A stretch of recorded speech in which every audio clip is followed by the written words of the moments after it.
Mass మహారాజా రవితేజ దర్శకుడు Shiva Nirvana combination లో ఇరుముడి అనే సినిమా రాబోతున్న సంగతి తెలిసిందే. మైత్రి మూవీ మేకర్స్ వారు ఈ చిత్రాన్ని నిర్మిస్తుండగా రవితేజ సరసన ప్రియ భవానీ శంకర్ కథానాయికగా నటిస్తుంది. తాజాగా ది హార్ట్ ఆఫ్ ఇరుముడి అనే పేరుతో ఈ సినిమా ఫస్ట్ గ్లిమ్స్ విడుదల చేయగా ప్రేక్షకులను విశేషంగా ఆకట్టుకుంటుంది.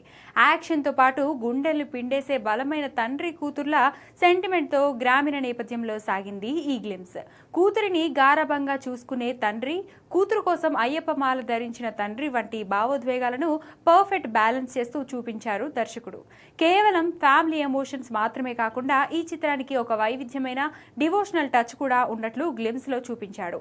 టైటిల్ ఇరుముడికి తగ్గట్టే కథలో డివోషనల్ టచ్ ఉంటూనే రవితేజ సినిమా అంటే అభిమానులు ఆశించే మాస్ ఎలిమెంట్స్ కూడా ఇందులో పుష్కలంగా ఉన్నాయి. ఒకవైపు ఎమోషనల్ డివోషనల్ టచ్ తో సాగుతూనే మరోవైపు Ravi Teja mark powerful action episodes ఈ సినిమాలో నెక్స్ట్ లెవెల్లో ఉండబోతాయని హింట్ ఇచ్చారు. ముఖ్యంగా ఈ గ్లిమ్స్ లో ఎమోషనల్ ను హైలైట్ చేసినప్పటికీ ఒక షాట్ మాత్రం మాస్ రవితేజ ఊచకొత్త ఎలా ఉంటుందనేది దానికి శాంపిల్ గా చూపించారు. అది చూస్తే ఫ్యాన్స్ కు పండగే. జీవి ప్రకాష్ బ్యాక్గ్రౌండ్ స్కోర్ కూడా బాగుంది. మొత్తంగా స్వామియే శరణమయ్యప్ప అంటూ సాగిన ఇరుముడి గ్లిమ్స్ సినిమాపై ఒక్కసారిగా అంచనాలను పెంచేసింది.